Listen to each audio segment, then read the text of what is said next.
Hi, yeah.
Okay, I'll start the session in 1 minute. I'll wait for if anyone else joins.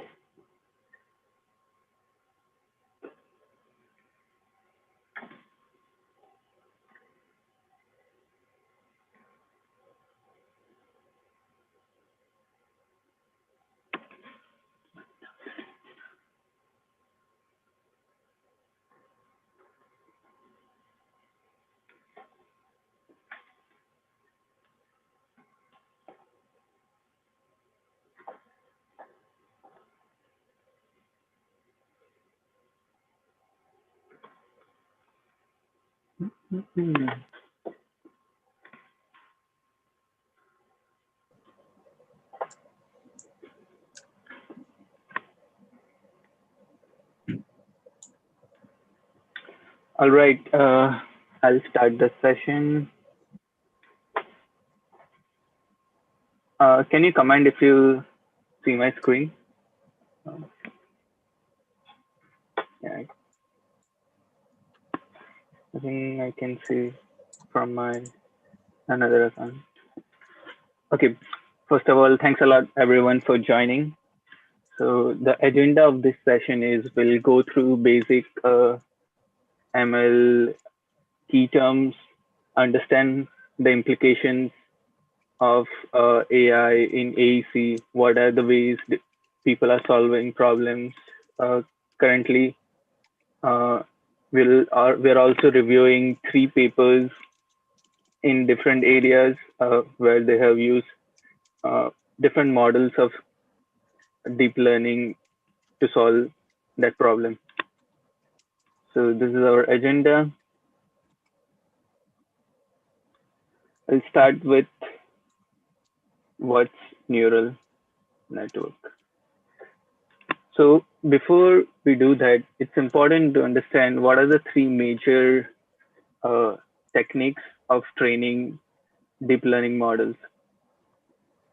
So if you have a labeled data, it's trained through supervised learning. In how supervised learning works is basically, let's say you have a flower classification problem, then you have all the images of your flower along with those images in the data set. You'll have uh, tags associated with those images, let's say daisy, rose, or something. So that's how uh, the data is trained. When you give the input image in the training model, then you are instructing the model that, okay, input image, this is this classification. And after training, it will try to predict model, but if it gives another classification based on the error and difference, the loss is calculated and the model is trained to improve the probability of the prediction of that classification. So basically, you'll see either regression or classification models in supervised learning. The major challenge in supervised learning is it requires a lot of data. So sometimes, let's say in AEC or other areas, uh, we don't have the required data or the data is not available to public. So many times, another technique is used, which is called unsupervised learning. So in this training, you don't require any label data. And one of the intention of unsupervised learning is to generate more similar data. So for example, if you have heard about GANs, that's those are one of the models which comes under supervised learning, where based on, let's say we input uh, a data set of particular architecture style, then it will, based on that training, it will be able to generate similar architecture style images in the new predicted models after it's trained. So you may think, when should we use this type of models? So it's generally used in areas where we need like lossless compression, where you can compress the model and then generate, based on very small size, generate many different similar images. It also helps sometimes to generate data set images for supervised learning, because let's say if you have limited data, then you can train the model on unsupervised learning, and then you can generate many similar data sets because it's kind of a generative model. One thing to consider is like, also think about if you want to get a bit deeper understanding, once you start giving the input output, the model is processed, how the loss is calculated, how the model is trained. So if in supervised learning, it's, let's say if it's a classification problem, so you can calculate error or mean square error. So based on that difference, loss is calculated and you do back propagation to train the model to improve its predictability. The intention of training and the losses which are calculated in unsupervised learning are, one of the models is k-means clustering. So basically, you have a probability distribution of the input data, and the model is trained to learn a probability distribution to generate similar data. And your goal is to have these two probabilities as close as possible. So the loss and the training is done based on that, uh, to minimize that difference in probability distribution. That's how unsupervised learning is trained. Models are trained. Clustering, autoencoders. Some good combination of like pros of both this supervised and unsupervised is semi-supervised learning, where you have some data set which are labeled and some data set which are unlabeled to get the benefits of both models. The last is reinforcement learning. It's very similar to like as we learn or during our day-to-day procedure, where based on our behavior we get rewards or punishment, and that reinforces us to learn more. It's similar how a child learns sometimes, like often in reinforcement learning. So overall, supervised learning data set with labels, the loss is calculated based on the differences of its prediction versus the actual class, and then the model is trained. Supervised Unsupervised is we want to generate more similar data. So the goal is to have minimum difference between the probability function of the actual data set and our model probability distribution. And next is reinforcement learning, where we try to train the agent through rewards, and then the agent becomes smart enough to do next steps. And you might also have heard about AlphaGo, uh, which is trained using reinforcement learning technique. Okay, so once we know what are the various techniques to train, I'll go a bit deeper in few models. So what is deep learning, and like why deep, and why suddenly such a rise in research and uh, work and various applications these days? So first of all, a few because of the internet, we got access to a large amount of data set. So these models are data set hungry, and since we have easily accessible data set, it has become a much more accessible to train this model. Second reason is like higher performance or higher computation availability. So in GPUs, like because we can train all the models and do parallel computation, the the training time has become lesser and lesser. So all of these factors coming together, it has become really easy these days to train this model. So we'll start like what's the basic neural network. So it's bunch like it's an input neurons in this area, and there is an output.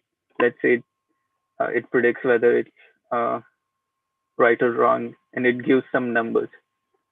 So in the backend, it's all you input some numbers over here, and you get an output of number. So that's why all the images, sound, uh, another time series data, everything is converted or it's in the form of numbers when it's used in neural network training. What you do is you add hidden layers in between input and output to form a pathway to train. And all the goal of this is you assume many hidden layers, then each of the input neuron is connected to all the hidden neurons, and you assume some weight 1, weight 2, weight 3, and there would be some activation function at this neuron, and you form another connections of weights and prediction. So ultimately, the goal is to find the values of this weight in the whole network, and also you decide different activation functions on this hidden neuron. I won't go much into that right now. We'll discuss in one of the papers how to decide which activation function is appropriate. So that's the high level overview, that you have input neurons, output neurons, you form connections, and in training you are finding all the weights for those connections, so that when you test it out, you have the W values, and when you feed the new data, it computes and gives you the output value and number. Yeah. So the larger the data, then the input neurons go, and then we can see how many connections are there. So often it's like the model is in terms of millions of parameters you need to train because of this high number of hidden layer of neurons and the high dimensional input data. So you can also imagine if there is an image, let's say it's of 524 by 524 pixels. So it's those many variables, like each pixel is considered as a neuron, and that becomes so large input neuron. Just to give you an idea, so it's 274, 576. This many neurons are itself in the input layer.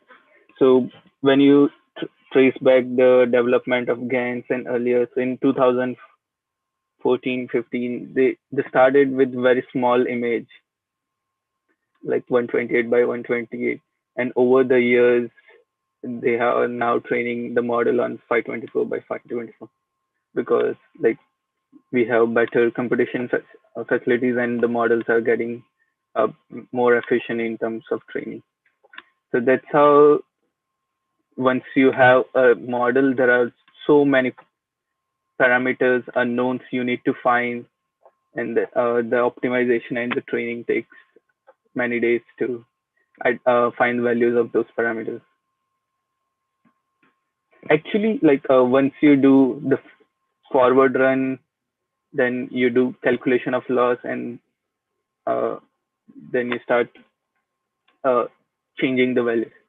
So the way the initial run is done is you will assume some random values for this weight. You compute for the first run from start to end.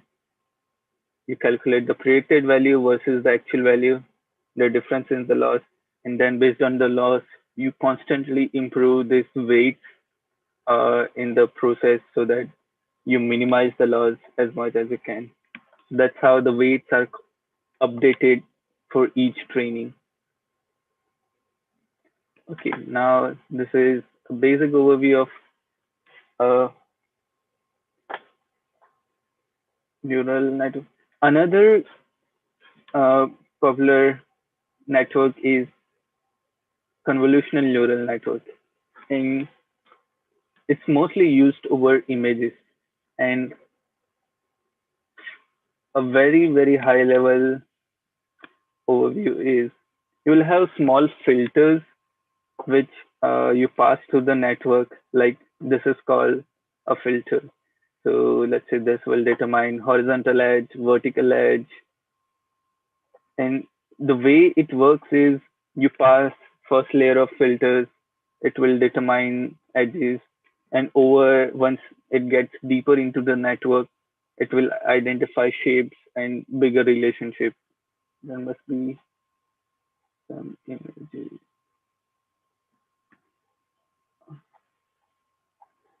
Sorry for that. Yeah. So as we can see, like if let's say this is hidden layer one, hidden layer two, in convolutional, based on first uh, set of filters, they will determine the edges and various minor details of the input data set. Then you will pass another set of filters and they will determine faces or bigger relationships between that data set. So for that reason, uh, this is an n-dimensional vector n into one dimensional vector, so it's one layer. But if you can see here in images, it's multi-dimensional vector. So this is how you pass a filter and it calculates for each of the uh, reason. And you may think why the small matrix, why not big? So also, you also need to think that sometimes like the images have objects of various sizes. So some a wheel can be part of the whole image, or it can be in small corner as well. So the smaller you break down the filter sizes, the better you'll be able to determine the edges of that wheel, and then you form relationship, and ultimately, let's say you can predict whether it's a car in the image or not. So that's why for image data, the way the model is constructed is you have an input image, you construct the whole network using convolutional and set of filters.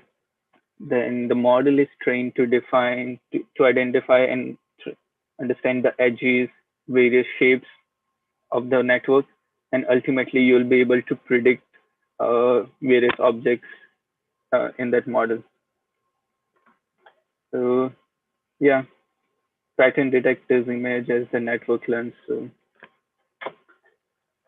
that's another. And lastly, I want to cover very high level. Yeah, okay. I think this is the better image for convolutional. So I was just talking about, so this is your input image, and then you pass a set of filters. So this is not one dimensional as this. We are passing matrix filters in multiple dimensions. So that's why you do those convolutional calculations, and then depending on the model, you flatten it out in one layer. So yeah, there are various advantages of using convolutional, which is able to better understand the relationship between edges, shapes, and prediction. All right. Next is RNN, recurrent neural network. So it has on a very high level, the goal is you use the memory uh, of the past data that influence future prediction.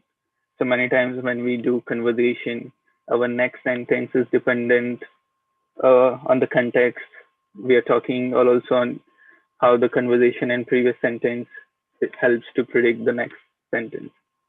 So that's why if you see this convolutional network or deep learning, it's one way where you just feed one data and then it outputs. But if recurrent, it's a loop. So your first data it calculates the output, and then the output is also the input for the next iteration. So it's very the reason RNN is important compared to let's say deep neural network is for your input data, you're totally flattening it out. So now it is no different if uh, this comes next or I move this to here. The sequence is not uh, totally, it's not relevant when it's training. If I even if I mess this up, the network will learn various neurons and it will activate accordingly. So that's why to value the sequence and the prediction, the RNN is more suitable for that task. So in many language prediction models, they use RNN, and also like stocks prediction, which has sequential data. It's it's helpful.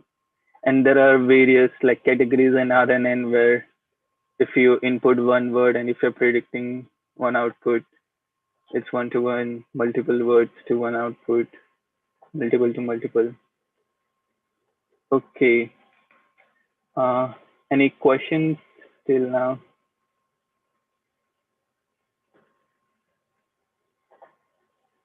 Okay. Uh, I hope it's clear. If you don't have any questions, I'll move on to the next segment. Sweet. VAE and GAN. So what is VA, variational autoencoder? So I think this image would provide a good overview. So let's say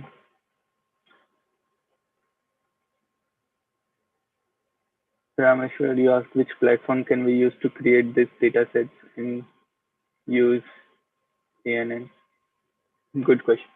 So a lot of times there are available data sets. If you there are few websites like Berkeley has available data sets, but depending on like your problem you want to solve, you will do transfer learning, which I'll cover now. So I think deep learning If you just Google deep learning dataset, you will get links of compilation. Oh, sorry for that. So yeah, so there are this various available data sets which you can use, and you can see sometimes there are like several thousands of data set images required. So I'm not sure if you want any data set from scratch, but there are various links you can get in which you'll get access to existing data sets, which can build upon to do training on your own. Uh, for the next part was you wanted to know. Um, the main thing is I would be creating. Okay, so there's a structural component called a composite beam, which is basically a combination of a concrete flange and a steel beam. Okay. Now, so I am creating a few samples based on which if a construction manager wants to bid in a project, he doesn't have to contact me every time. Based on the given length of the beam profile, he can just take a look at the table and then predict the size of the beam and then use that for costing.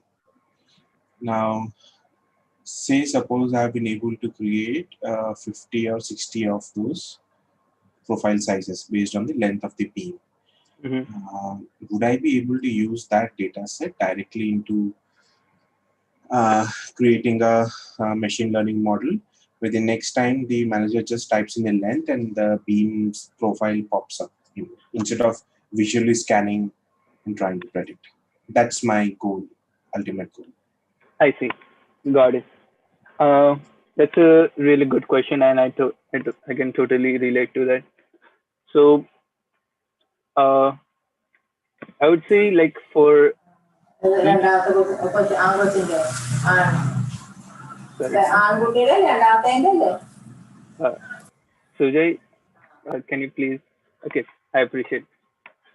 Yeah, so for that problem of predicting beam size, first of all, I would like to take a step back and wanted to convey in which scenario when one should use deep learning model. So many times, if a problem is very complex to solve with explicit coding, in which, like, let's say, you can easily say these are the variables, apply some formulations, and predict. That is a direct way of predicting the beam through that example. But uh, that will there is for sure method. And when you are using deep learning to predict those and predict the sizes of that beam, it's possible. But I would like to say that it it may require like at least 10,000 or more than 5,000 data sets to understand and properly train. Because when you, let's say you input 50 images to or 50 data sets to train the beam model, it might be possible that that data set does not have extreme cases. So if for for future testing, if you use that deep learning model to predict the beam size, and if it's not similar to the domain it was trained on, it might give a wrong prediction or it has larger loss. So one area, and I will talk briefly about in which people are using a deep learning model in structures is optimization, and second is reducing computation time. So there are many scenarios while doing like say structural design that there are so many possibilities of designing the whole building. And so a deep learning model with thousands of data can be trained on. So when there is future scenario, it can suggest, okay, for this scenario, maybe a precast system with this sizing would be more relevant, and it will save more cost compared to a conventional system. So before solving a problem through deep learning, it's important to consider whether if I can solve this problem through the conventional path, and if the conventional path is not accurate or is taking computationally very long time, or if there are so many variables that I can't code it explicitly, then deep learning can be really effective in those scenarios.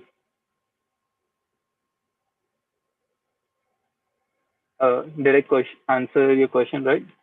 So, like, just for in, let's say you took up a task of training a deep learning model for beam prediction. First is uh, gathering the data set. So you might need to have beam sizes. I don't know if reinforcement data or any other information would be required. And for that, load conditions and what's the optimum size. And then you need to generate several data sets, and then you can train the model accordingly. Okay. Thanks for the clarification, Mayu. Just a small extension to the question. I was watching some Grasshopper videos where they use certain plugins for optimization and something called font finding, although I'm not very clear what font finding actually is. But then I got the idea, if I'm able to, I was able to successfully link Grasshopper with eTabs and carry out some analysis. So then I got an idea that I could actually extract the results from eTabs environment using some plugins, Grasshopper plugins, and then note the amount of deflection or the reactions as well. So would I be able to use, and that got me thinking, if I could be able to create data sets using Grasshopper by multiple combinations and make it intelligent in the form that once one iteration is over, that means for one particular combination of a frame or a beam or something, sorry about that, once I get the deflection, then the algorithm is intelligent enough to bump up the beam profile or bump up the load, and then again do the combination, do the analysis, and then create a data, store it somewhere in either an Excel file or a database file. We can write custom plugins for Grasshopper, I understand that. Do people use that kind of thing to create data sets using Grasshopper? Yeah, I think I must say that you're thinking very much in the right direction.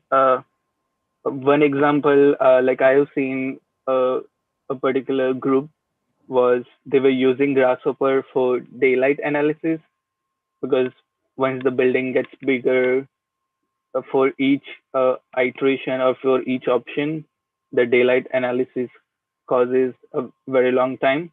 So they wanted to reduce that computation time through deep learning. And what they did is they use pix to pix model. So, and using like this the building image, and they paired up with the output daylight analysis results. And using Grasshopper, they generated a lot of data sets, and then they train the model accordingly. So as you correctly said, you can definitely use Grasshopper and either combine Grasshopper with eTabs to for this input scenario of load conditions and dimensions. What's the effective beam size? And also another, if you want to reduce the communication between multiple software, you can also use Kangaroo or other structural plugins within Grasshopper. So you can do the input parameters and get the output within Grasshopper itself. In case if you want to approach that way as well. So that is highly possible, and that's a way many people are doing deep learning research. Okay. Thanks, Mayu. Yeah, no problem. Thanks for asking. Okay. If there are no other questions, I'll move on to the next section of. So I covered neural network, CNN, RNN, briefly covered VAE. So VAE is basically kind of a unsupervised learning network where what you do is, let's say if you have 524 by 524 dimension input image, it's so difficult to type. Yeah. So if your input is of high dimension, what you do is you lower the dimensionality of your input image, and then you train the network to predict the same input image. So you compress the image, and then you find you to train the decoder model to predict equally a similar image which it started. You may think, okay, what's the purpose of using the same image and output the same image? But the real value of this model lies in extracting this, because once you have very blurry or lossless image and the model is trained to convert that blurry image to high quality image, you can use these applications in various filters or compression models so that you can save a lot of data size while transferring your files, or for various other applications to also reduce like calculation time. If there are high quality images, it takes more time to compute. So that's one of the application of VAE, where your goal is to uh, take lower dimension image and convert it to higher dimension image or high quality image, and that will help a lot in terms of uh, generating quality data. I'm just looking if they have some.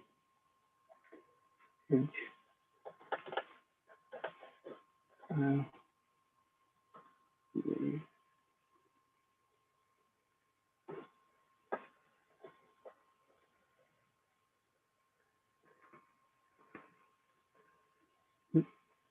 yeah, so as you can see, like it took this input image and then it compressed into lower dimension, and this is the output, which is uh, quite similar to the input image, and with training the quality gets better. But this is how you can train the model to become a generator. And I'll discuss soon, because like there are various applications in AEC, and many times as designer, like structural designer or architect or MEP, they are interested in generative models and how for some constraint you can give many design solutions to client, and then based on all the generated solution you can compare pros and cons of those options, and your role will evolve to identify the best solutions out of all the possibilities.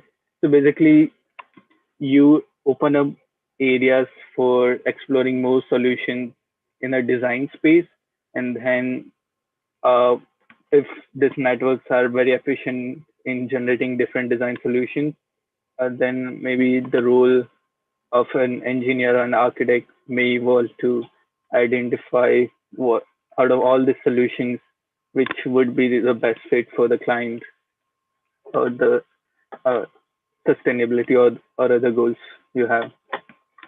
So now we have covered VA, and uh, you might have heard a lot about GAN, which is a quite popular unsupervised learning model where you can do image translation, as well as you can generate fake face images which are quite realistic. So how does this work? So basically the goal of GAN is to generate realistic images and trick the discriminator. So you have the input data set, and you train the generator to generate realistic images as the input data set, and then the discriminator's job is to identify whether these images are real or fake. And if at a point your generator model is so good that the discriminator is unable to identify that this is fake because it's so real compared to the input data set, then you have trained your model to trick the discriminator, and it's generating very realistic images as your input data set. So it's a generator model using unsupervised learning, where it's kind of if you are aware about the game theory, it's using that approach where the generator is trying to trick discriminator, but the discriminator is also trying to punish the generator. Okay, so we covered a lot of stuff, and I wanted to do this sessions in small doses because if like I I was in similar situations and I can feel the information overload sometimes because there are so many terms going on. So I'll slow it down a bit and I'll move now to AEC applications. So just to provide some conclusions, neural network. So you basically start with an input set of neurons, which are your data set uh, variables and input set. And then you, depending on the problem you are solving, whether it's a regression or classification problem, you have that output neuron. And you build different neural layers, different hidden layers, and you form connections for all those weights. And during training, you improve the values of weights so that it it gets more accurate prediction compared to the real values.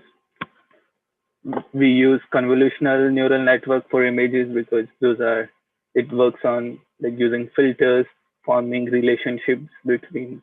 It starts with in initial layers edges, and then later from small details it will form relationship of those small details to the larger shapes, and that's why you will be able to identify whether it's face of human, car, or any objects. A lot of image classification models uses CNN. Then there's RNN, which is more apt for sequential data, where if your goal is to predict the stock prices or predict image, let's say for Google Translate, you want to convert English sentence to any other language, you can use this model for those translation techniques as well. Then VAE is variational autoencoder. So basically, you're trying to train a generator network to generate similar images in the data set, and then you can abstract the generator to have realistic images.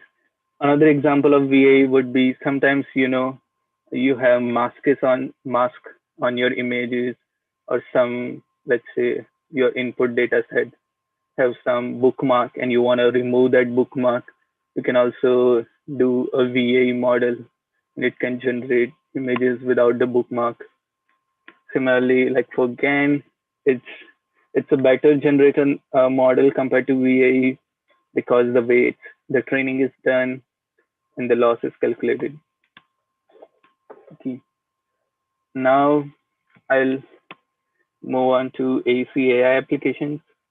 So few of the events I attended, which really helped me to get better understanding, was there's a colloquium organized by Stanford. Oh, sorry for the Stanford. Then there was another conference, DCIO, ETH Zurich, and Acadia. And those had some ML papers, so I was able to develop some understanding what are the various ways people are applying different machine learning models to solve various tasks in AEC. But and then I was going through some presentations of application of AEC AI, and I found this document very useful because it does a pretty great job in covering various sectors of AEC.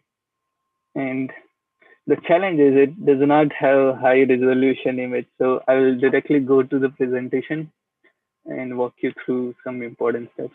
And it also lists out which different firms are working on the stars, and some has also uh, information about whether they have used computer vision or other models. So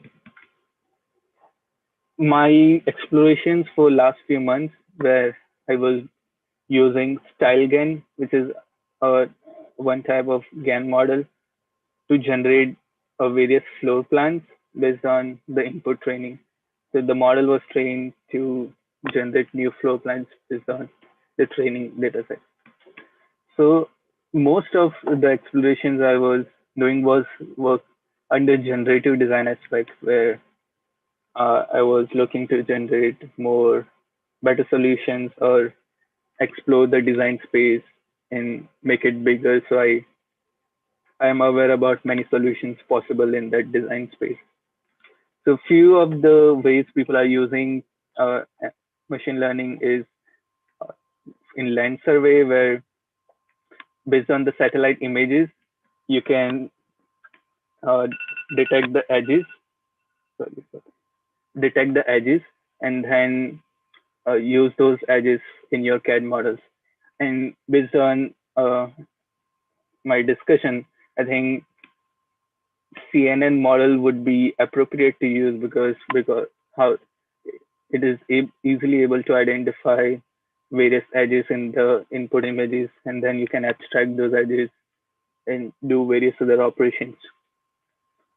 Another is visualization for predictive analysis, and yeah, even this is a image of how TT is doing generative design solutions through ML. And I also saw one model by TT where they're using machine learning to identify various cracks in the buildings. And I didn't look much into detail, but my best guess is they might have used either two approaches. One is either pix to pix model, where they can pair up the input image and then label what are the cracks in that input image and train the model. So the generated model, again, is now able to identify various cracks. Or they can directly use convolutional neural network model, where they can tag those images and the areas with crack. So yeah, for generative design, I think the more interesting part is this design space exploration, where you have a lot of uh, options which is now accessible through the deep learning technique, and then the designer's role might evolve to, instead of generating those options, it would be evaluating those options. And few workaround for evaluating those options is you can use genetic algorithm. So in Grasshopper, if you're using it, there are Galapagos or Octopus, where for all these generated solutions, you can define various parameters or which solution has better daylight performance or structural integrity. So instead of reviewing 1,000 solutions, you can add another component to it using genetic algorithm and identify which solution is more valuable based on your preference. So this is these are various models used in design and planning stage. This is that side boundary CAD files. Yeah. So even Spacemaker is also really a good company. I use their interface, and they're able to generate various building solutions, and they provide on the spot evaluation of performance.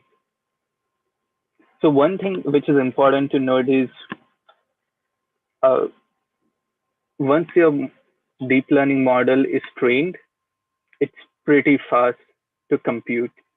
So the same daylight analysis which you can do by nonlinear equations and calculation takes many minutes or like hours. The same thing once the deep learning model is trained, it can do within very less time. So that's why a few uh, set of people are more interested in using deep learning for design optimization, design evaluation part, because it reduces the computation time significantly. Safety management, yeah, so determining PP, risk mitigation, and we will discuss overview about one of the paper in safety management where they are determining whether a worker is wearing hat or not and other PP stuff. So one giveaway is it's using convolutional neural network, and as I explained earlier, those can identify various objects in the input image, and using that object classification, you know whether there is a person inside that image, whether there is a hat, whether the hat is attached to that person in that image. So those kind of information you can start abstracting from the deep learning model.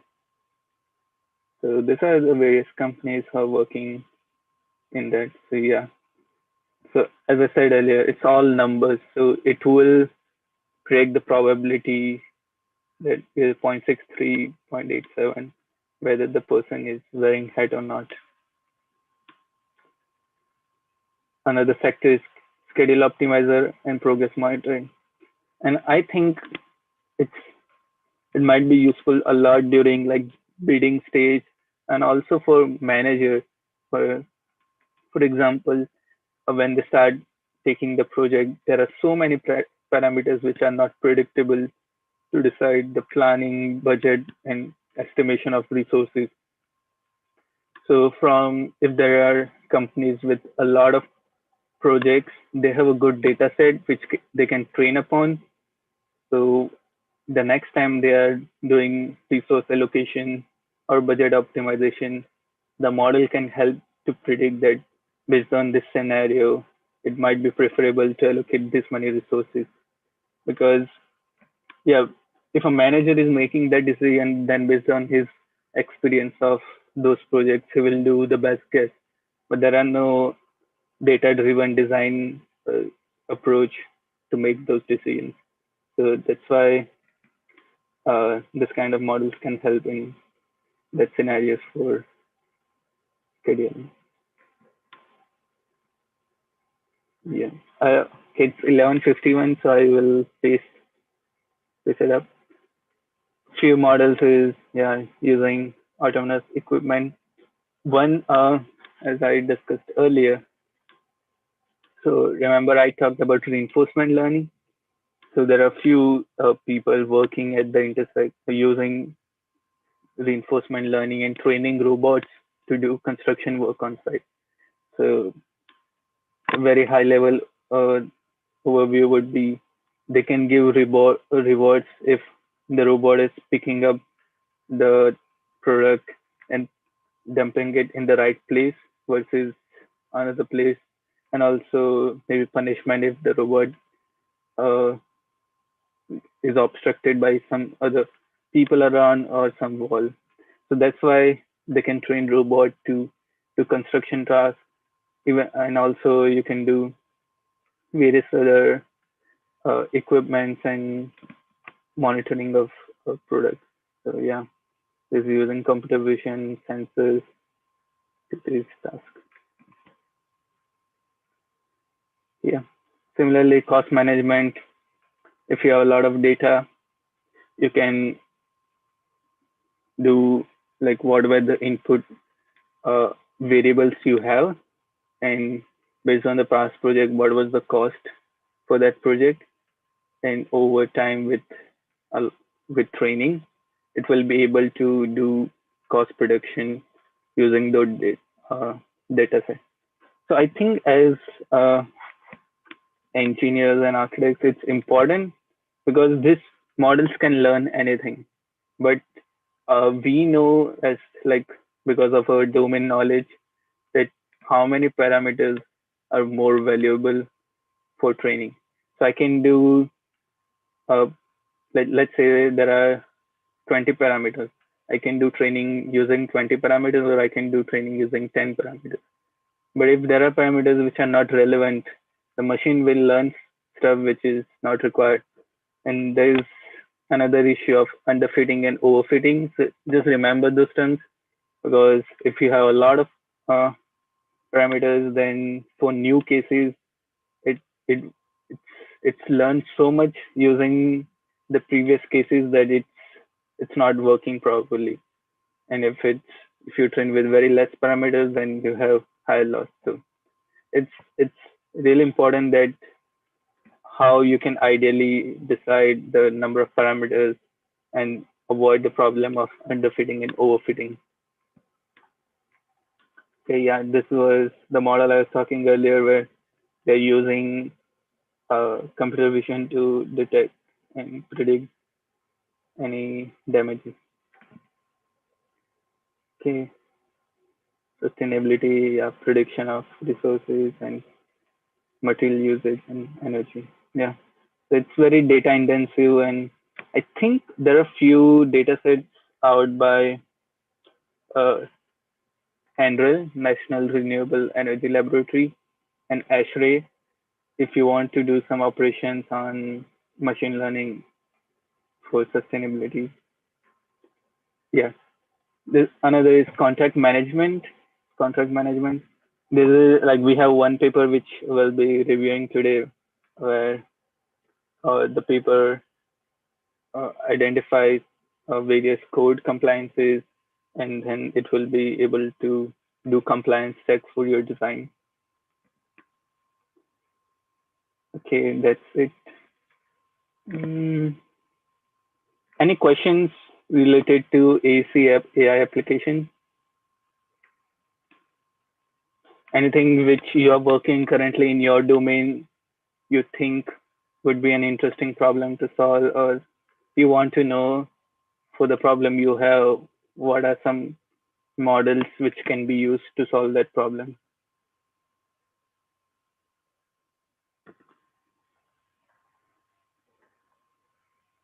Okay, I'll just take a 30-second water break.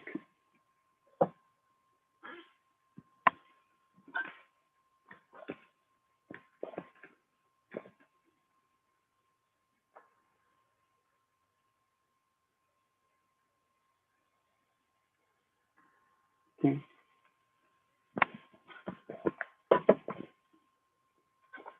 Yes, Rameshwar, I'll share the uh, PDFs and all the resources. Actually, yeah, I have this. Uh,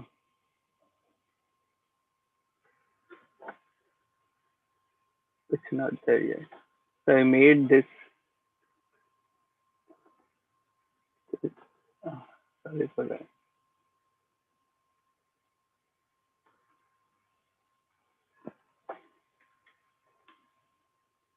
I'll upload this PDF in this repo. Even I have added many resources if you're starting out. Mm, It, these are some available resources which you can access for free. It, yeah.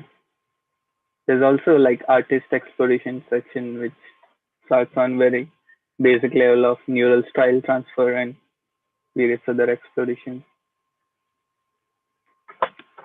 And yeah, there are resources for structural engineers. For now, I will share it in the chat, but I'll also share it in the video description of in YouTube. It's so difficult. I'm operating on one hand. Okay, I should buy a mic stand. Okay. All right. I saw Sujay's question. How does Falcon perform against graph neural network in its performance and resolution of flow plane? That's a really good question. So honestly, I I'm not sure if there are comparison and evaluation results of performance, and if there are, I'm not aware.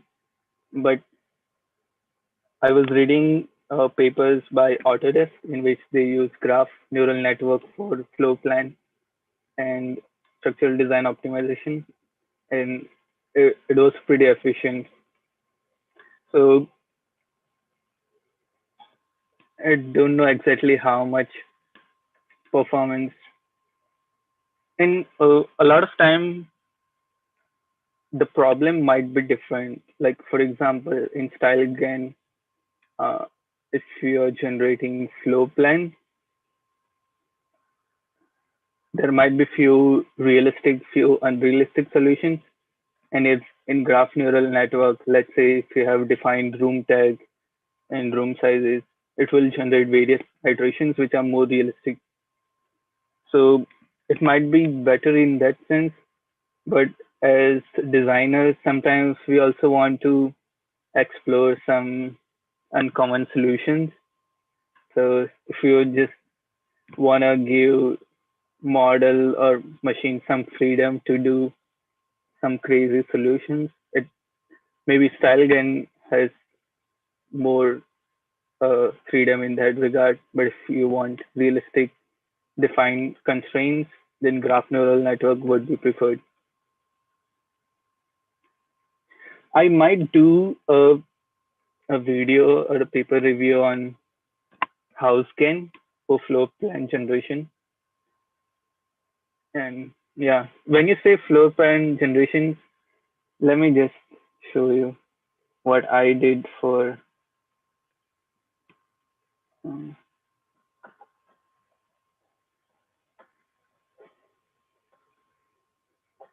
mm, mm.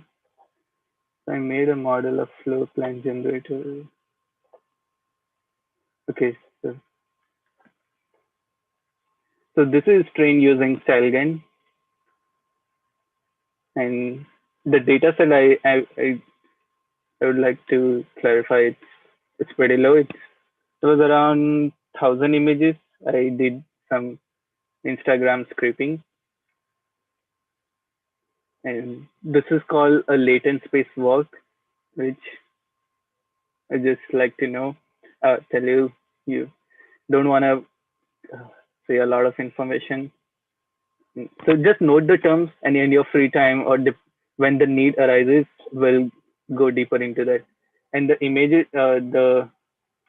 image which I showed this is called principal component analysis, where different components affect different variables in the image data set. So as you can see, let's say for this variables, if you change one value, it changes the flow plan in some aspect. Even I think I have shared the train model of this. So if you want to uh, experiment on your own, you can even do that. I might have a video also. Okay, that was good for a break. Uh, where were we? So we completed ACA application. Now it's 12. I'll do like 5 to 10 minutes per paper. And so first is topology GAN, and very high level overview is they want to do a structural form optimization using deep learning network, and they're using GAN. One thing I really liked about their approach is they're not just feeding uh, all the images or random images to GAN. They want to share insightful data to GAN, and the way they are doing it is they're calculating what is that initial analysis where they're sharing load path. One second.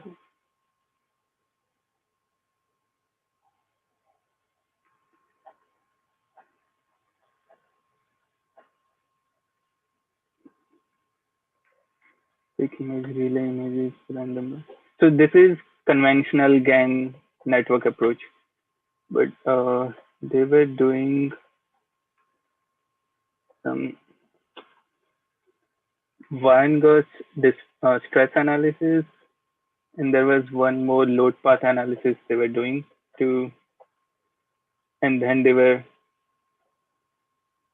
trained. Thanks a lot, Rameshwar, for joining. I appreciate that. All right, so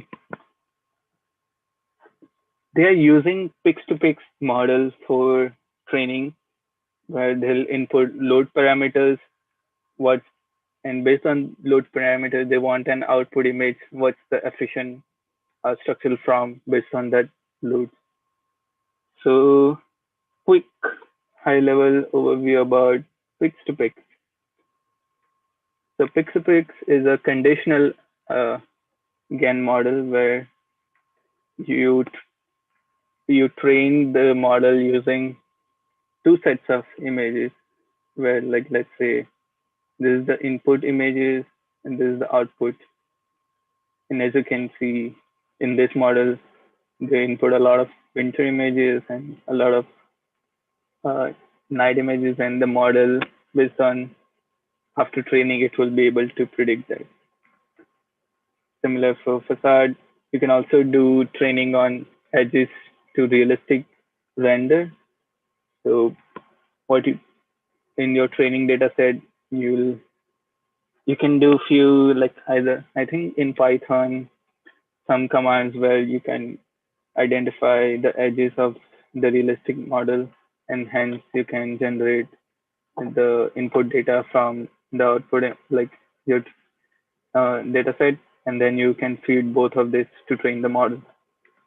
And after training is done, once you submit your sketch, the model will be able to predict the realistic render. So this is a very high level how the pix-to-pix works, where based on the condition input, it's not exploring all the latent space. It's it's outputting a probability image based on the given input image.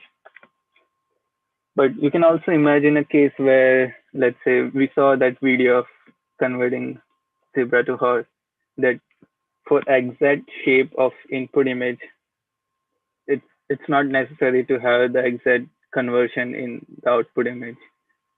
So in that case, they use cycle GAN model, where the input image dataset and the output image dataset, it should not it's not necessary to have one-to-one correlationship.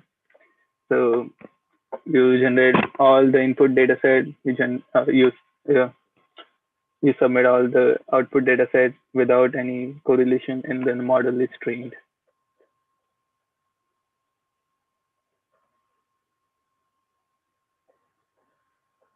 No problem. Thanks, Ayaz, for joining the session. All right. So once the CGAN model is trained,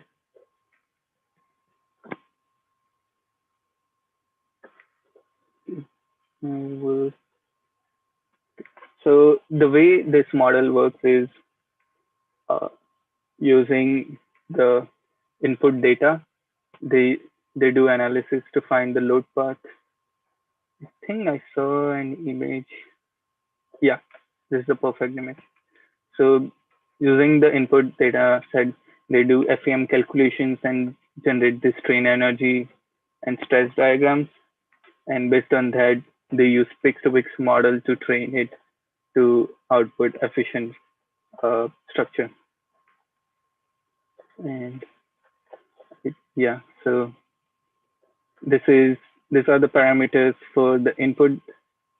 These are calculations done using that input to calculate strain energy and stress, and then this is the output of optimized form. So generally, when many applications use pix-to-pix, they just directly use the input data and do the output image pairing. But the good thing I liked about this paper was using an analysis and giving insightful information about load path and others, which makes it easier and faster for the model to train instead of doing the random exploration and then with training figuring out the path. So that is topology gain. Uh, Next paper is using deep learning for site safety. Very high level overview is the current model. They have three challenges in. So if you have a sensor-based approach to predict the safety compliance, it's it's it's an expensive implementation. If you do uh, next is sensor. Next is if you for existing models, the maximum was 5 frames per second. So those were taking much more computational time, and it's not uh, feasible to implement on construction sites. So they wanted to develop a solution which is cheaper and it's a non-sensor based solution, also comprehensive and prompt assessment. So the models would be able to compute and determine in real time whether there's a safety compliance or not.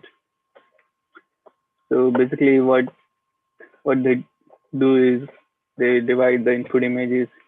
There are like three boxes of different grid size, as you can see, that will have a different box for prediction of various phase and PP elements.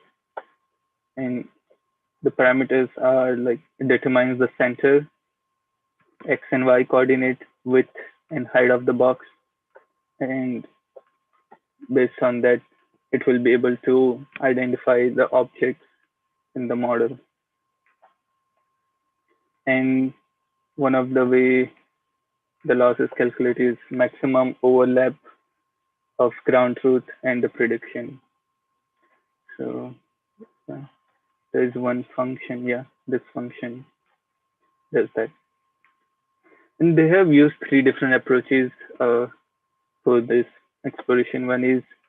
Approach one is identify different objects individually and then classifying it in with head, without head, with like without everything, without head, without vest, and with vest and head. So everything. Approach two is doing everything at once. In approach three is identifying the main person object, compressing it, and then doing CNN classification. What else is important? Yeah, I think it's important. Like as we saw in the previous AI for AEC application slide, there are many models and uh, many areas of application were using computer vision techniques to solve that problem. So as uh, people in folks in AEC, it's interesting to know if you're just starting out, like focusing more efforts on computer vision can be more effective if you're developing solutions in different areas. Yeah, then basically in the end they show different losses which they have calculated. I'm running out of time. I wish maybe next time I'll explain the paper in more detail. Yeah, and they also talk about the dataset used and even you can use the dataset. I believe they have shared the link in the paper if you want to use the same dataset. I see. Okay. Next, last is cementing NLP based. It's used. So this paper uh, is is not using any deep learning technique, and I found the approach and application quite important. That's why I shortlisted it. But it can also be solved through deep learning technique. But the intention here is to get to know more about the various NLP terms and approaches. So this rule-based approach instead of data-driven approach, where they have specific rules for extraction and identification, identify a few like tags which you want to focus on. And this might get much into detail for phrase structure, grammar. I Yeah, I think this is a good chart where you have information and then do pre-processing of tokenization is basically if you want token is like you can decide whether it's a word or multiple words in which that's acting as your input. So instead of token, sentence splitting, morphological analysis, it's pretty straightforward. Then peer stacking is basically you identify like the structure of your sentence, noun, verb, where is it located,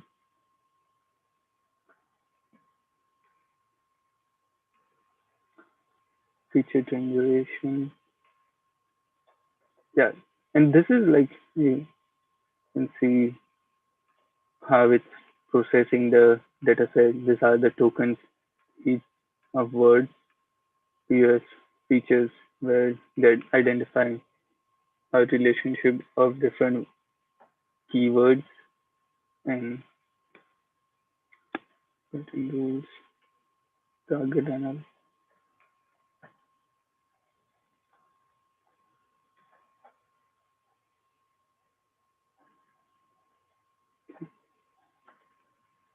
Think, okay.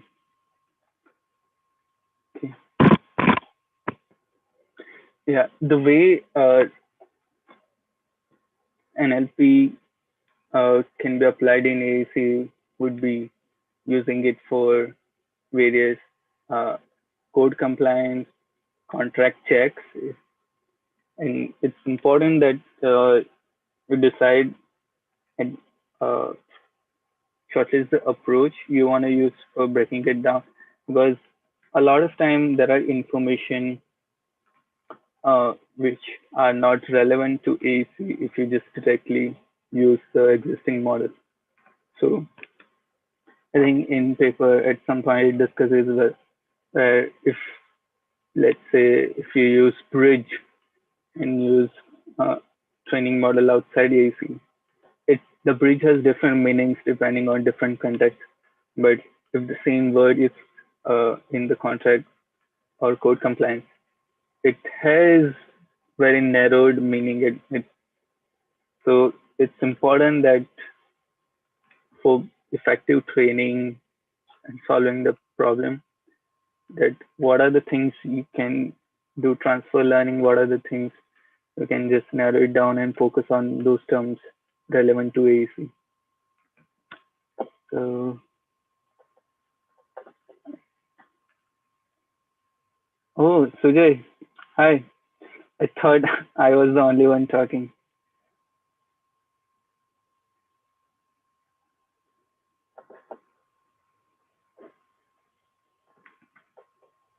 Oh, I appreciate my. Okay, so I have some more stuff. I was just planning to close down the live session. Okay, so I wanted to do some general discussions. Uh, if you feel free to unmute your mic, or if you can't, you can just chat. So, what do you think are some areas of improvement in AEC where there are problems which we can definitely work on? Um, I think a good lot of work right now is happening within the technical side, especially with the topology optimization and details about how we go about looking at the contracts using the NLP program. So one thing that I'm very interested in, this is where I want to focus my research into ML applications in the AC is in the creative aspect of it. And right now, I think there is One thing that I was looking at is the GNN and how it can be used in the float plan generation, where you can use that as a platform to build upon it. So that is one area that I was very keen on looking at, and how I want to take the creativity out of currently how it has been practiced as manually, and see how a machine can think creatively for itself. So one area that I'm very keen on is looking at the generation of elevation and profiles using style GAN, and using various different styles and how they can be utilized, how a training how a style GAN training algorithm can be used to generate elevational profiles for this thing. So to somehow delegate the creative aspects of the AEC industry to a machine learning model. So that is an area that I'm very interested on how to look at. I think there have been a few examples developed by artists about how elevations can be generated, this thing. But then once this comes in, then comes the second area, which I'm not sure how I would go, if I'm fully qualified to go about it, is to translate the whole. Right now, it works in a true 2D interface, which is more, which has been more evolved, and a lot of people have been working on it, and it has a solid foundation. But how can we translate that into a more 3D space? I think you've been also been working on 3D GAN and how this thing is. I've unfortunately not yet breached that topic yet, but it is an area that I would really want to explore and how to look at it. And which is why I was my interest into GNN also. If GNN is a model, because it looks at relationships of how it can be. Can that be translated into a 3D framework as well? Is something that I would want to look at it, because I think the CNN and the GANs have been looking at a more 3D relationships. But is GNN something that can be explored in a 3D space? So I don't know. I would want to get an idea of that, how that works. See, like, I think you raised very important points. So I just finished interview with Kai, and I uploaded on my channel, in which like Autodesk use GNN for generating floor plans and also structural design optimization in 3D. So Okay. definitely there are scopes where you can use that. And one thing, so I'm with this interview where All right. Yeah. so they're using this graph, and Yes. and there are like two papers I've listed in the full interview where they have applications for both. And I think graph neural network is like getting more into research and application these days. It's getting more popular. And one thing I would like to share is, so I was discussing with a researcher working at University of Oxford, and they did some development in machine learning uh, for design at Bartlett.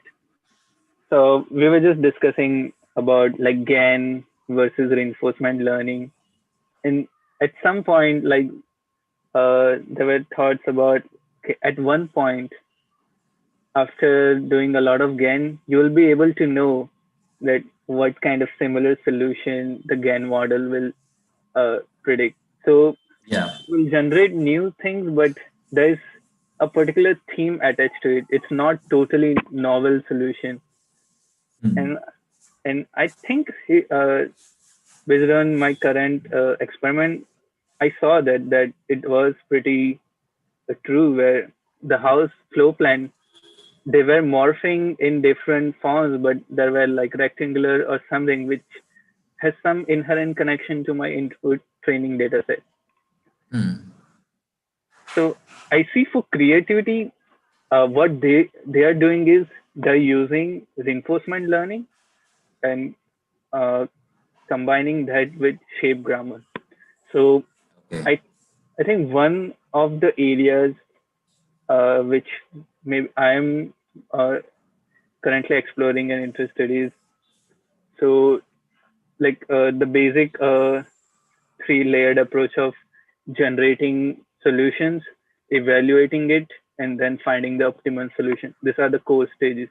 And like for generative part, so a lot of people are using techniques from game design to generate various design solutions. And then if you do a reinforcement learning coupling, then the model is trained to be intelligent enough so that your solution generation is smarter, is not just random generative design Okay. solution. Okay. Yeah, I, actually, that makes sense. I think game design has the possibility of creating vast environments and it continuously keeps generating that. But it need not be usually based on a logical framework. But yes, if you run an optimization algorithm through it, then maybe we can get some logical output out of it. Makes sense. yeah, and even I was thinking of uh, doing some papers reading on GNN. If you are Hmm. interested, maybe like after 2 weeks, we can do a session of reviewing one or two papers and some technical parameters. Sure, sure, definitely. I'm definitely interested because I've just about started to look up on topology and graph theory. So I'm nowhere in that this thing. So I'm just starting about it. So it will give me. So yeah, I think 2 weeks time is a good enough framework for me to understand the mathematics behind it, so that the discussion can be a little more technical in that aspect of it. Yeah, like definitely. I think like we all are learning, so it's better to share our Yeah, learnings and develop knowledge. So these two papers have a graph approach. yeah. So either we can review any one of this paper, or if you find some good paper in that direction, which explores graph, neural network, and creativity, we can take Yeah. up that paper as well. Sure, sure, sure. I will have a look at these papers, and then yes, definitely we can have a look at it. Okay, yeah, let's maybe have a chat later, and then after a couple of days, we can shortlist 2 to 3 papers, and we can discuss next time. Okay, okay. Sounds good. Sounds good. Awesome. Okay, and so I think the follow up, the next question was there any particular topic uh, you wanted to know more about in future sessions? And I think GNN is definitely which would be very Yeah. interesting. So I want to ask you. It's an open-ended question, actually. What in your uh, overview is a direction we can look at in the for the future within the AEC industry? I mean, what so two aspect of it. So one is towards I'm focusing more on the creativity side. What frameworks can be adopted to kind of uh, ensure that the creative designing aspect of the within the AC industry can be efficiently delegated to a machine learning program? I see. Uh, I I think like first, one thing which I got to know that like in last few months, I was very much focused on generative design and creative solutions. But then when I read this structure, it's only a Mhm. small part of vast possibilities in AEC. But one Yeah. common theme which I saw is that would be uh, very effective for us is like many applications were using computer vision. And Mhm. I think uh, uh, maybe I'm distracting, but I was thinking that in future, like computer vision would really help us in solving a lot of problems. If if you let's say if you have like 5 models in hand and you need to select one model which would be most useful, I think CNN and computer vision related models can, if once we learn it and develop expertise, there are various other areas which you can modify and generate different solutions. So that's Okay. outside generative design. But inside generative design, I think the trend is now I'm seeing is towards reinforcement learning. And Hmm. because I am yet to see any GNN approach creating very novel application, but I have seen few reinforcement learning models which have created some very creative solution in game design or gaming development. So that Okay. field, that approach has proved some results. Okay. Yeah, makes sense. Yeah, I think so like four key areas if like we I see which would be very helpful like for designers is initially like having a good understanding of GAN can Hmm. like it's better because there are many other conditional GAN models which you can use it for various purposes like pix to pix or cycle GAN. So once we have good understanding of GAN, then using reinforcement learning plus uh, generative design is one area. Third is, as you said, neural network, and fourth would be some computer vision models. Because Okay. many times these are existing solutions, and if we study computer vision models in other industry, we maybe identify a totally new approach or solution to this current solution. Yeah. I mean, Yeah, I'm still. This is like first, so I was bit hurrying up in few papers, and I'm working, so it will eventually improve. But yeah, you can yeah, totally. no worries. No worries.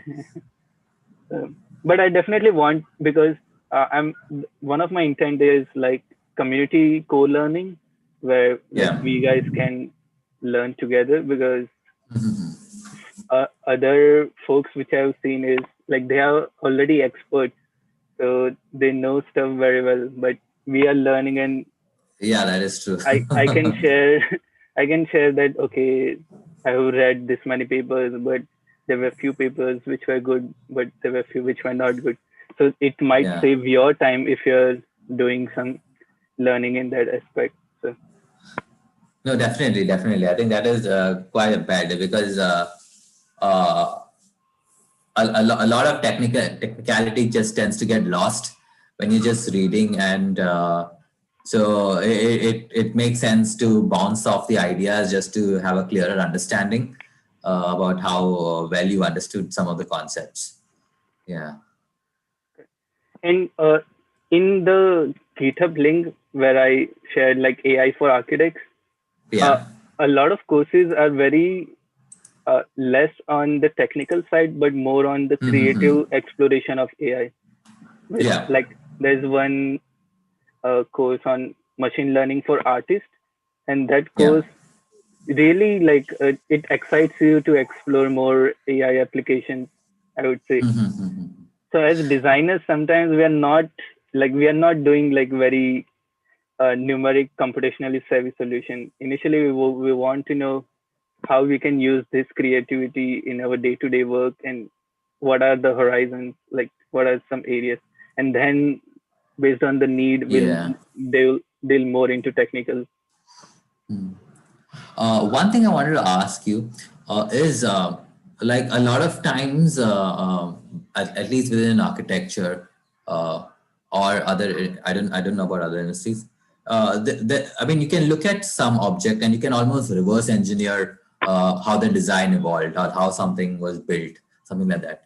Is that possible to look at machine learning outputs to see how it can be, how it may have been engineered from, or what are the data set that has been used to develop this thing, to maybe sort of tweak the result or something like that?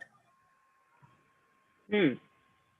So if I'm if I'm primarily basing my observations based on a lot of work that I've seen from artists and to see how their images are flowing. There's a lot. Like I look at Rafiq Anadol's work and I see, oh wow, that is interesting. Now, I'm wondering, how has he done that? I'm trying to check off things like, is it style again? No, it is not there. Is it the latent space? So I'm trying to look at that and trying to see how has he evaluated it. And I'm at a loss. And this is another problem I face, like looking at a lot of complicated grasshopper algorithms also. It is kind of difficult to reverse engineer a lot of them. Like the simplistic things you can understand, maybe, okay, you've twisted this from this and then you've done a tree growth, or you've done something. But a lot of complicated, as things get more complicated, tends to be a little difficult. So do you have any, does it change, does the perception change over time where you learn, where you're aware of more things? Or is this something going to be a little tricky because you're looking at generational thing and then you're adding a more creative element to it? There are a lot of unknown variables, so it might be a little difficult to predict that totally. One thing I would say, coincidentally, I was having similar feeling, like 2 to 3 minutes, because like I was seeing amazing cool animations by Rafiq, and I thought like, how is he doing it? But then once I started using GAN in getting a bit deeper understanding, I was able to figure out, okay, he might have been using this kind of approach for this. So initially it looks very challenging and difficult because it's so complex. But once you get experimenting with different models, you'll start some intuition and inherent understanding. Oh, it's not that difficult. It's just using these 2 models and tweaking some stuff. But I don't want to say that it's easy, but he's doing very amazing and complex job. But once you know the approach, if you have the right resources and like team, it would be it would be possible for you or me as well to do some. I see. Okay. Yeah, makes sense actually. I think I need to put more effort into getting myself exposed to the different combinations of data sets and algorithms. Yeah. Right. Yeah. Like, so this happened in digital future workshops where like I was totally new to ML, and I asked the tutor, okay, how is Rafiq doing this kind of animations? And he said he's using GAN. And then after a month or 2, I did some experimentation, and then I was able to do some cool latent work. And then, I think I see. Yeah. So it's, if you find a person who knows how that guy did it, or if you find in a blog which technique he used, then it saves a lot of your time. Yeah, that is true. Yeah. Interesting. Yes. Yeah. I think I'm seeing like a paradigm shift, I must say, because there are deep learning applications not only like in computer science or other fields, but even in literature, music, AI. And we are catching up, but it's not like AEC is very back in terms of new tech and That is true. In fact, I've been working with robotics to try to get into it. And one area that we have not really looked at so much also is machine learning, and try to incorporate that with robotics to see how there have been a couple of researchers, like I think I've looked at Ronald Snooks. He works in RMIT, and he's done a couple of ML interventions using robotics and all. But it is an area, again, that I'm pretty interested in how it can evolve. And I think that has a lot of possibility. Once a lot of this framework is built, I think once all of this creative framework is built, I think it will go on to how to execute these things. And this is where a lot of these things have to come together. So yes, that is one area that I'm really keen on, but I think it will be some while before I can even touch that subject on, because the more you get into real world, the engineering and the hardware and everything, all that takes over. So that is slightly a tricky area that I don't know how to navigate immediately. Yeah, and uh, like I'm also like sometimes I feel there's so much stuff to learn, which stuff I should focus on. No, So that is absolutely true. I mean, it almost seems like every day the stuff that you need to learn keeps on growing exponentially, and then you're just playing catch up all the time. yeah, I agree.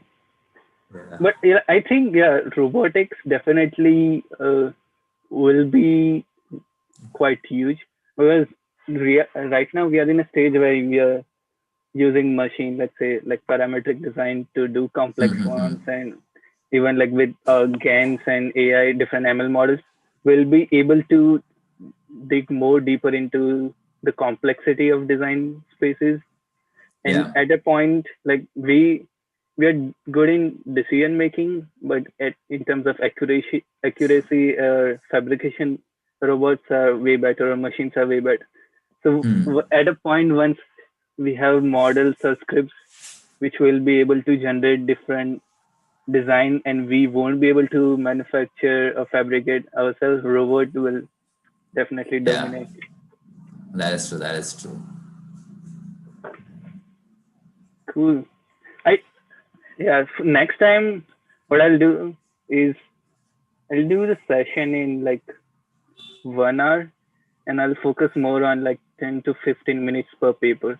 Right now, because it was first Okay. session, I was giving like got much more deeper into like AEC AI applications and overview. Oh But yeah, that makes sense. No worries. No worries. That sounds good. yeah, and I think the area which we might provide some uh, good approach is because there are a lot of channels or mediums where they have really good AI explanations and model Hmm. explanation. But Yeah. I wanted like more collective discussion where we discuss AEC and bring different domain expertise, because that is Yeah. one thing I couldn't see good content in that direction. Ah, okay. Okay. Yeah. Anyways, I it's glad to see you guys joining this session. Really motivates me, and No, I'm sure, definitely. I mean, I think this is an interest. This is a field that's been interesting me also, but progress has been slow, trying to keep up with other things and all. But yes, I think hopefully, I think what you're doing is a good, great initiative. I think a collective learning will just help us keep motivated and help the information exchange more constant and more precise. And the learning would be slightly more faster than what would happen if I was to try to learn by myself. So in that way, I think this is a great thing that you're doing when you're coming to, I mean, discussing paper. I think there are a couple of AI paper groups also that keeps happening here and there, where somebody just discusses one paper the whole week. But I've been hesitant to join that because I know the people who have been doing that are more computer scientists and data scientists. And I don't know if that is an area that I need to get into at this point. But yeah, I think this is a more the pace is at something that I'm able to learn with. So as long as that is there, then that is fine. Yeah. yeah, I thanks a lot, because I think we like as AEC we are interested more in like the model architecture and like what different approaches they use, instead of That is true. which hyperparameter they change to make model more accurate. Like Yes, yes, yeah, that is true. I think we are more involved into finances and medical science, which is not something that I don't want to get into because I think that will just confuse the hell out of me more than anything. Yeah. okay, uh, I see. Okay, I'll wrap it right now, and Sure, sure, sure. for after 2 weeks, let's. Uh, I'll ask you and other people who join if they have a specific topic they want to discuss, and then we can plan it accordingly. Okay, sure. Sounds good. Cool. Have a nice rest of your day. Bye. Yeah, yeah. Thank you. Bye.